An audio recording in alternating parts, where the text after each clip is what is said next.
Welcome to the Wally Show Aftercast. All the things we didn't get to during the course of the show today. Lady Rock out today, taking a personal day. She will be back tomorrow. She's not sick or anything. She just needed a day. Yeah. And so I get that. We all need those from time to time.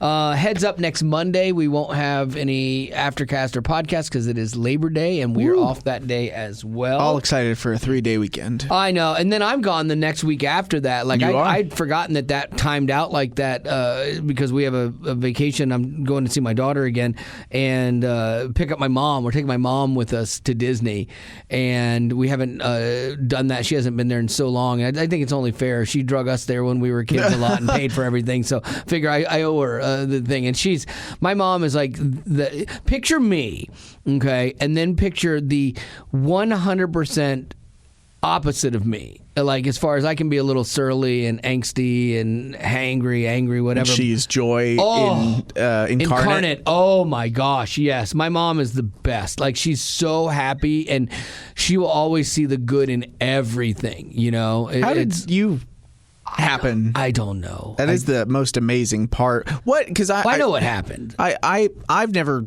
I don't know if I've asked per se, but what was your dad's kind of like personality in contrast to you and your mom? My dad was really similar to me in that, like, he always was messing around with people. Like, he messed around with us kids. Like, he was always playing pranks and jokes, and he was funny. Like, and so, like, we're really similar like that. My mom and dad both had great work ethics, so I got that from both of them. My mom's super creative, and my dad was very. My dad loved to coach. Like, he had his construction business, but then he coached on the side, and that's what he did. Like, he loved teaching people things. So I think I kind of got that from him. And then my mom actually even went back to school to teach and stuff too. So I think that there's a lot of both of them in me. Like, for a long time, I used to just think, oh, I'm wired like my dad, you know, because we were both, you know, like, I picked on Haley so bad when she was a kid. And that's how I was raised, you know, and it was out of good spirit and good nature, but then I was like, oh, and I, you know, attribute my work ethic to my dad, but my mom, like, my mom's crazy hard worker. I mean, she's still, like, she has like a craft business and she does stuff. Like, she'll come to my house, she'll be in my house, she will spend like 6 hours in her room back there in between like meals and making things and watching TV, and she just loves doing that. I'm like, you could come out here, it's okay. But she's like, oh no, this is fine, and she just likes doing that. She just works. She takes cat naps, and then she will wake up like wide awake, and then she works again. Like, it's the craziest thing, man.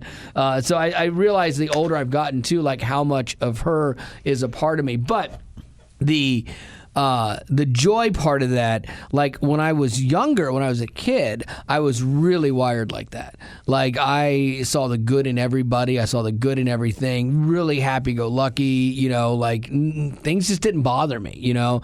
And as I got older and I got into radio, I got super jaded and super, like, satirical and sarcastic, and I do think it changed a little bit of my persona, you know, and it's constantly, it actually is a real struggle for me to not see the worst in people or not be beyond frustrated with people. Like, the older I've gotten, I just get so frustrated with people, and it's something that I'm like, man, I got to dial that back in, because like the inner dialogue I have, I'm pretty good at, like, keeping it all inside. Sure. Like, I don't go nuts on people and things like that. I smile, like, but inside, man, I'm like, oh. Which, it's like hard because you're not necessarily going to stop being upset by things, because, like, if they clash with what you believe and what you think, then obviously, like, those things are going to hit you. Sure. But it's like, how long do you hold on to how upset that makes you, I guess? It's the dumb things that really, I think like, on big issues, yeah, you have your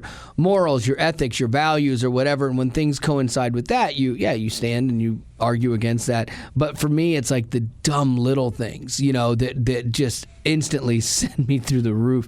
And so, like, that's what I'm having to, like, okay, you're getting so worked up about things that don't really matter. And I think too, like, the farther I got in my career, I was always really paranoid about people trying to get the better of me. Sure. Because there was an element of that in my job. You always had to watch your back because somebody was gunning for you. Somebody was trying to get you fired so that they could have your gig, you know, and it was really hard. And so it made me suspect of people, and it made me like, not see the good anymore, you know, and I think and never want to be taken advantage of. Like I never wanted to be that guy that didn't see it coming when he got fired, kind of thing, you know. And so like that was a big change that I have to like reverse now. I got to reverse engineer this and how I got to this place. But speaking about like big things that kind of go against you, like this is one that drove me crazy recently. Jason Aldean, he's a country singer. Yes. Okay, his wife, Brittany, got backlash for making transphobic comments on social media. Now, I'm going to read you her comments, and you can tell me what you think. But she posted a video of herself doing her makeup, and in the caption, she said, "I'd really like to thank my parents for not changing my gender when I went through my tomboy phase. Love this girly life." Oh. So she's just being funny and being cute. It's all funny, yeah. There's nothing wrong with that. So Jason responded, you know, laughing out loud, "I'm glad they didn't too, because you and I have worked out." Okay, so that's nothing. That's nothing. But then you've got some of her followers that thought it was funny. But then you've got other artists, Maren Morris and Cassidy Pope. They're both country singers, like girls, and they called her out, saying that her comment was unnecessarily hurtful to transgender youth. Aww. No. Like she's speaking about a problem, a systemic problem in our world where we're telling third graders that, yeah, you can choose your gender. That's normal. There's nothing wrong with that. Like we don't let our children at that age choose their clothes, choose their dinner. Like we don't let them choose anything because we know that they're just a mismatch of emotions. And so her point being, hey, I'm glad my parents like could have, you're going through a tomboy phase. They could have, like a lot of these crazy far left people want to do, and be like, are you sure you don't feel like a boy? Do you feel like a boy? If you want to be a boy, it's okay. You can be a boy. You know, no, I'm just a tomboy. You know, I like riding horses. I like doing this. It doesn't mean I need to be transgender, but we've got this small, minuscule portion of our society that's super loud, and they're speaking into not only their lives. You want to do that with your own life? Fine. Go nuts. Be whoever you want to be. I do not care. Cut whatever you want off your body. I don't care. But stop doing that and telling other kids that it's okay, and telling other kids that this is normal. Mutilating your body and saying that you can go through this surgery is not normal to tell a child this. If you wanted to do it, fine. Okay, I don't care. I don't care. You know, but like when we sit there and we make it something that's so normal, and if you dare to say, excuse me, my hand's up, I don't think this is normal. You know, oh, you're transphobic. Yeah, you're a horrible person. No, I just don't think it's normal, and I don't think it's like maybe healthy for you to tell my kid that. Like, if you want to tell your kid that, okay, you can do that. That's fine. You can totally do that. But I don't want my hand still up. I don't want my teachers at my kid's school telling my kids that, because I don't believe that. And last time I checked, I still lived in the same country you live in, and I'm allowed to have that opinion. And it doesn't mean that I'm a hate-filled bigot and I don't like you. It just means that I don't share your opinion. And hey, newsflash, I don't have to. No, parenting is not a thing that should have to measure up to every last human being's standards, because like every kid is so unique, and it's the parents' job to steward their interests. And maybe those interests are tomboyish, right? But you can still steward those things while explaining, hey, you're a beautiful daughter of Christ. Hey, you're a beautiful woman, but you like these things. That's just what you like, instead of having to even put this like genderish label on things. And it's so crazy. And I just love that these other two country artists go after her, you know, because we've moved from this place. There's been a progression in this with like LGBTQ, trans, all of that stuff, where you've moved from, okay, you have to accept it, to then now you have to support it. And beyond that, now you have to celebrate it, you know. And again, it is a tiny percentage that honestly, you know, you can get mad at me all you want. I think there's something that is miswired there. Like, I just like anybody that has anything that goes against, you know, God's principles or whatever. Like, you could be like super greedy, and that's a miswiring. If you don't feel you could be a serial cheater, that's miswiring. You've got something out of place in you, because there are people that have things like this that they don't see anything wrong with it, or they see something wrong with it, but they feel powerless to change it. And I think that you can look at that with a lot of different issues, not just transgender. You can look at that with a lot of different things, and you have to do the work, in essence. I hate that term, but you have to do that to figure out what is the core of this and why, and how do I address this. And sometimes it almost feels like that route doesn't feel like it's extremely it seems like a little lazy from a parenting perspective in my brain for people to just say, oh, you can do whatever you want, instead of taking on the responsibility that is being a parent, that is raising a kid to be hopefully the best version of themselves, instead saying, oh, I'll take a step back and let them choose everything. Then it's off my plate. I don't have to deal with it. That's what it seems like to me. And the thing, I think why I'm really passionate about this is I've had this happen like in my own extended family, and having to balance truth with love and kindness with somebody. So people can get mad at me and go, well, you don't know. No, I've had these conversations with someone I love dearly, and I've watched this person be so unbelievably manipulated by other adults, broken adults, and this kid has no idea whether he's coming or going. Like when I really started pinning him down and asking him questions, he had no idea. And it just goes, okay, you're really confused and you're really susceptible and you're trying to figure things out. But this isn't where you listen to one narrative. And what he's being fed is one narrative. Yeah. And I think that's the frustrating thing. You have to do the work as a parent with your kids, like you're saying, Gavin, because it's not always easy. I had a tough conversation with my daughter, and she's 23 the other day, and I didn't want to have it with her, but it's still part of my job as a parent isn't done. And I'm still going to continue with that. But I loved that Jason Aldean's wife didn't back down, because this is what I hate. Someone comes at you and you go, you're a hate monger, and they go, oh, I'm so sorry, I'll do the work, I'll be better. And she's like, nope. She shared a post. She's like, you have to be 18 to be in the military, 18 to buy cigarettes, 18 to vote, 21 to drink. But quote, you can take life-altering hormone blockers or irreversible surgery. A child can choose? ?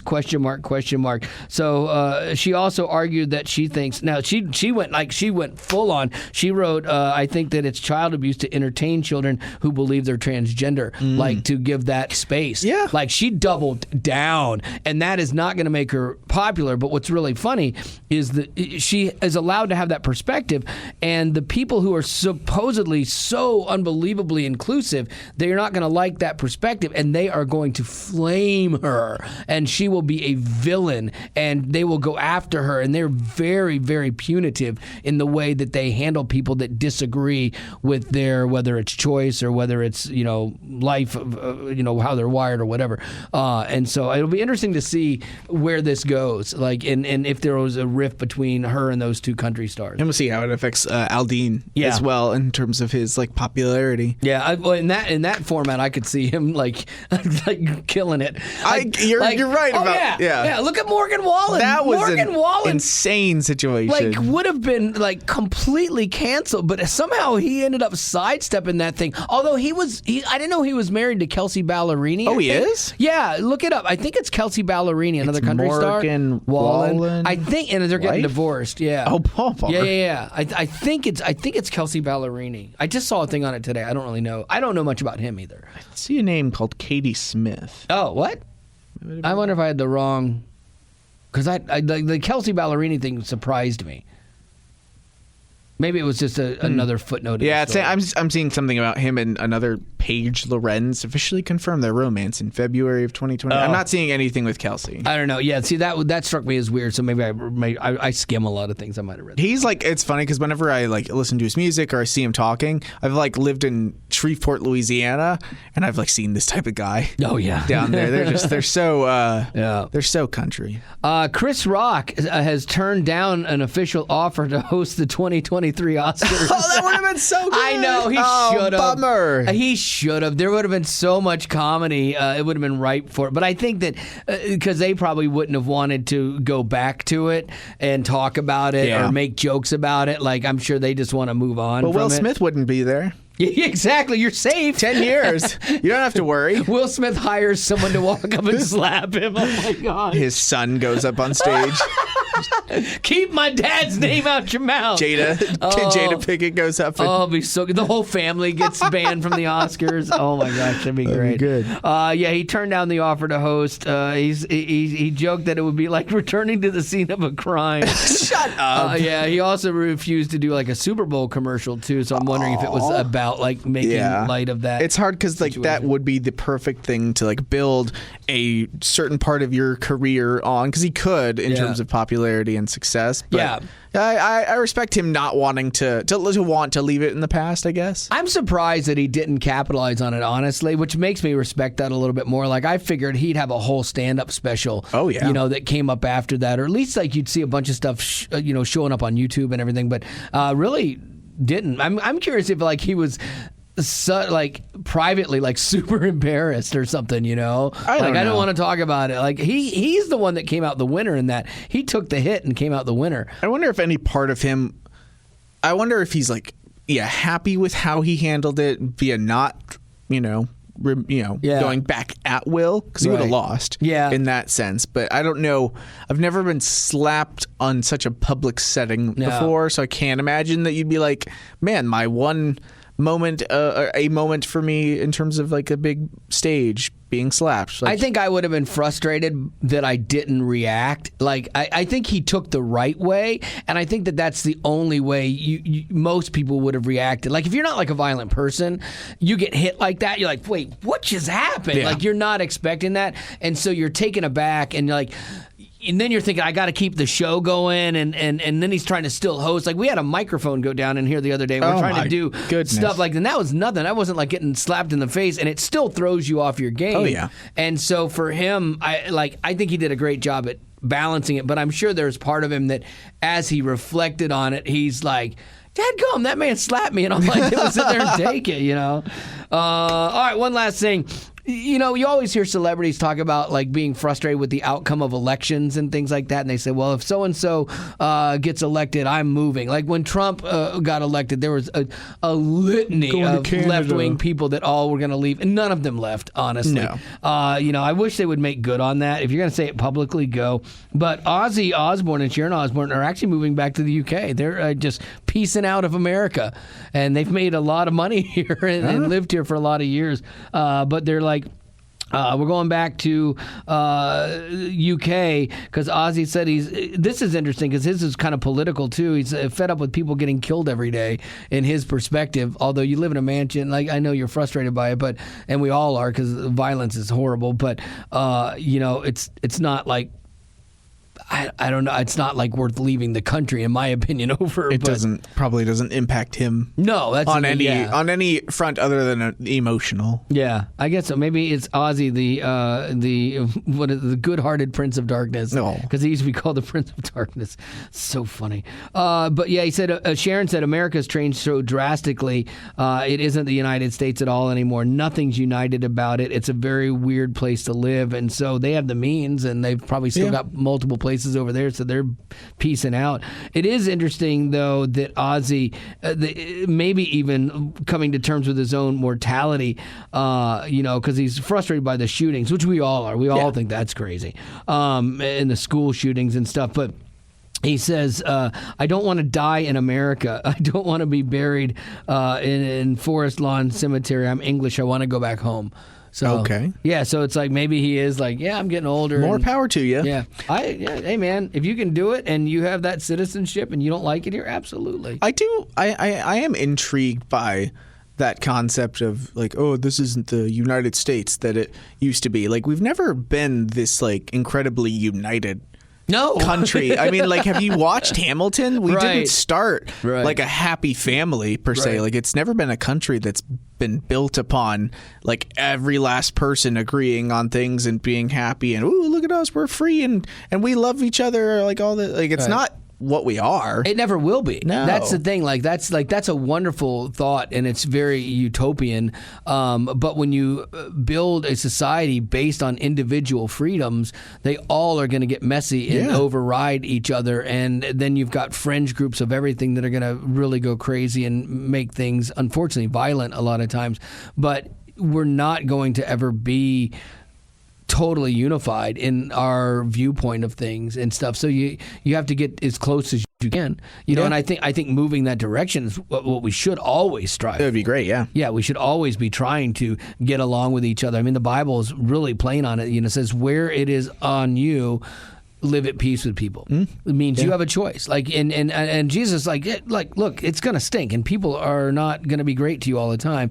But where it depends on you, choose to live at peace, and that's a hard choice for a lot of us on different days.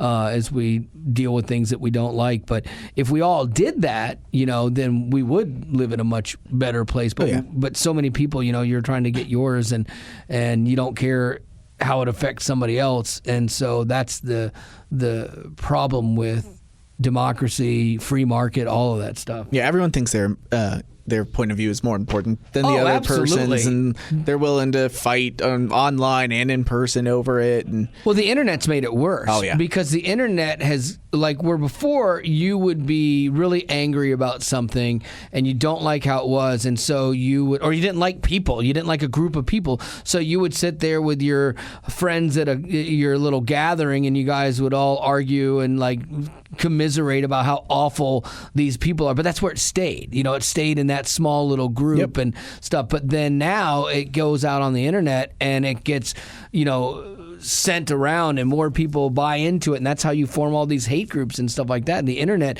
gave everybody a voice, which isn't always the best thing, honestly. I mean, there are things that you have the right to say, but it's not right to say them, you know? And so the internet, while it's done some really great things for freedom of speech and some finding people and bonding and uniting and stuff, it's been super divisive. I would say it's been way more divisive in this case than it has been helpful, for a lot of people. Yeah. Some days I miss not knowing what people thought.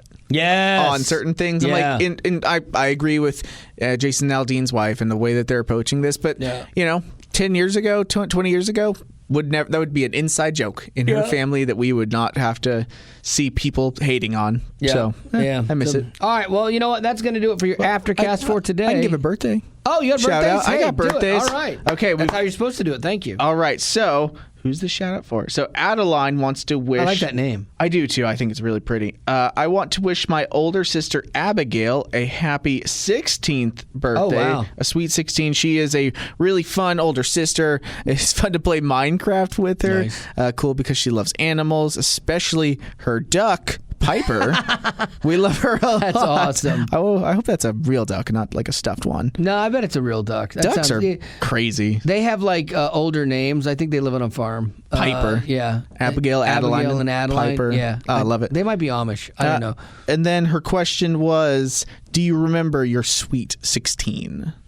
Your 16th birthday. Oh, yeah, absolutely. You're closer to yours than mine. I am. That's only 10 years ago for me. Sorry. That's so funny. I was a child. I know. I am a child. What did you do? I believe that for my sweet 16, because that would have been, I have to measure it by grade.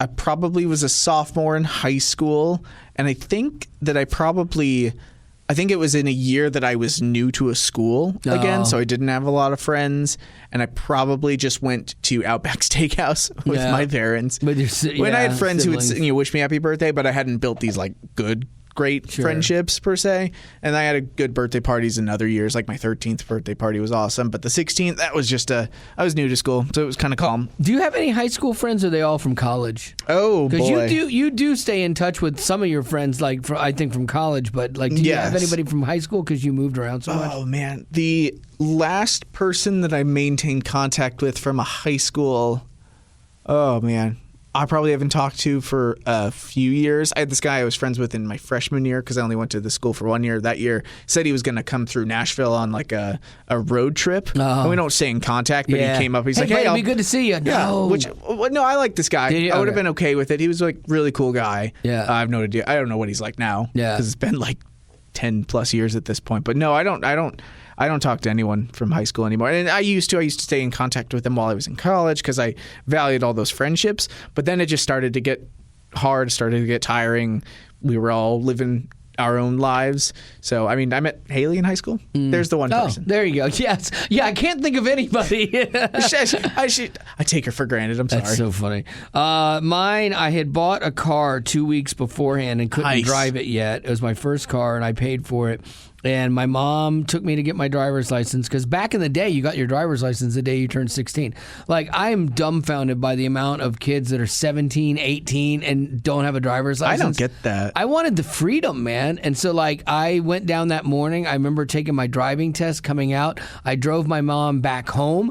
I said, what time is curfew? Nice. And she's like, 11:30 or something like that. I'm like, I will see you at 11:30 Turn and on the burn. dot. And I was gone all day. Like, I was just gone. I didn't do anything like crazy fun or whatever, but like I went out with some friends and stuff, and we just kind of hung out like we would always do. But this time I was driving, and I had the freedom of going where I wanted. Like, that was the best, man, as a kid. Oh, I love realizing how easy driving is sometimes. Like, it'll just hit me where I'm just kind of sitting there with like one hand on the wheel, just doing like looking at my phone. It's amazing maybe. how your brain is processing and seeing so many things while you are actually distracted or singing along, and things like that. But your body is just in reflex mode of driving. That is really creepy. Like the fact that you're just like one little look to your left and you're like, all good. And then you change lanes. Sometimes that doesn't go as well because you're, too used to nobody being there. But yeah, I remember like I couldn't change lanes when I was starting driving because I was like, I can't turn my head. I'll jerk the car. I can't sneeze while driving. Now I'm like,